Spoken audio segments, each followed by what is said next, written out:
আসসালামু আলাইকুম ওয়া রাহমাতুল্লাহি ওয়া বারাকাতুহু। ডিয়ার ভিউয়ার্স, যারা দেখছেন, সবার সাথে আজকে একটা কথা শেয়ার করি। এই কথাটা আমরা সবাই জানি কম বেশি।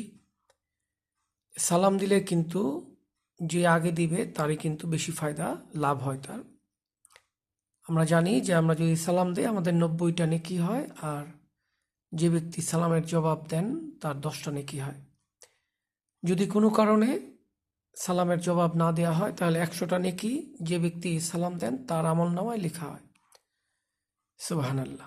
যাই হোক, আর সবচাইতে জরুরি যে বিষয়টা সেটা হচ্ছে সালাম দিলে আপনি দেখবেন যে আপনার অহংকার কমে যায়, এবং আমি যে একটা কিছু, আমরা যে নিজের একটা কিছু, এটা ধীরে ধীরে কমতে থাকে। মানুষকে তিনটা জিনিস ধ্বংস করে দেয়। এর ভিতরে একটা হচ্ছে লোভ, একটা হচ্ছে হিংসা, আর একটা অহংকার। তো যদি আমরা সবসময় সালাম দিতে থাকি একে অপরকে, তাহলে কি হবে, আমাদের অহংকারটা কমতে থাকবে। আর ছোট বড় সবাইকেই আগে সালাম দেওয়া যায়, কোনো সমস্যা নেই, আরও এটা ভালো। আর আমাদের নবী হজরত মোহাম্মদ সাল্লা সাল্লাম, ওনাকে কেউ আগে সালাম দিতে পারতেন না, উনি সবসময় আগে সালাম দিয়ে দিতেন। এটা কিন্তু খুবই সুন্দর একটা আমল, এবং মানুষের প্রতি মানুষের একটা ভালোবাসা, শ্রদ্ধা, মায়া, মহব্বত, এগুলো কিন্তু বাড়ে, মানুষের প্রতি টান বাড়ে। দেখবেন আপনার সাথে যদি কোনো মানুষের শত্রুতা থাকে, আপনি দেখবেন সালাম দিবেন, সে ধীরে ধীরে দুর্বল হয়ে যাবে আপনার প্রতি। আপনি যদি সালাম দেন কিংবা আপনি সালাম নিলেন, দেখবেন যে আস্তে আস্তে একটা ভালো সম্পর্ক তৈরি হয়। সম্পর্কের সূত্রপাতটা সালাম দিয়েই করা যায়। এটা মহান আল্লাহ তাআলা একটা সিস্টেম করে দিয়েছেন। আরেকটা কথা বলি, ফেসবুকের পাতায় পাতায় ঘুরে ঘুরে টাইমলাইনে চলে আসে যে আসলে কাউকে অসম্মান করতে কিন্তু যোগ্যতার প্রয়োজন পড়ে না, কোনো কিছুর প্রয়োজন পড়ে না।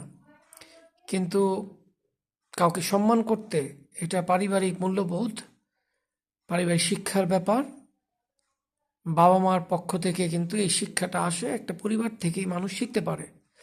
সম্মান করতে পারিবারিক শিক্ষার প্রয়োজন, অসম্মান করতে কোনো কিছু প্রয়োজন পড়ে না।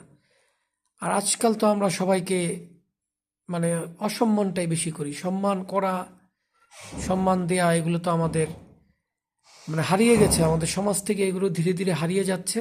আর বর্তমানে যেটা হচ্ছে, জাস্ট একটু রাজনৈতিক পছন্দ অপছন্দর কারণে কেউ কাউকে সম্মান করে না। এটা তো কোনো কথা হলো না। আপনি চাইলেই কি যে কোনো দলকে সমর্থন করতে পারবেন? না জোর করেই ভালোবাসা আদায় করা যাবে? যাবে না। এক একজন মানুষের এক এক রকম চিন্তা ভাবনা, এক এক দিক দিয়ে এক একজন মানুষ এক একজনকে ভালোবাসবে। একজন মানুষকে যার মনে হচ্ছে মন্দ, দেখা যাবে না তার ভিতরে এমন কিছু গুণ আছে যেটা আপনি জানেন না, আমি জানি না, কিন্তু যে ব্যক্তি ভালোবাসে সে জানে যে সেই মানুষটা গুণী। তো তাই বলে কি আমরা একে অপরের সাথে ঘৃণা, বিদ্বেষ, আমরা কি এগুলো তৈরি করব? না, এগুলো করা যাবে না। আমরা আজকে বেঁচে আছি, কালকে অনেকেই আমরা এই পৃথিবী থেকে চলে যাব, অনেকেই থাকবো না। আমাদের কার কতদিন হায়াত আছে, কতদিন আমরা বেঁচে আছি, আমরা কিচ্ছু জানি না।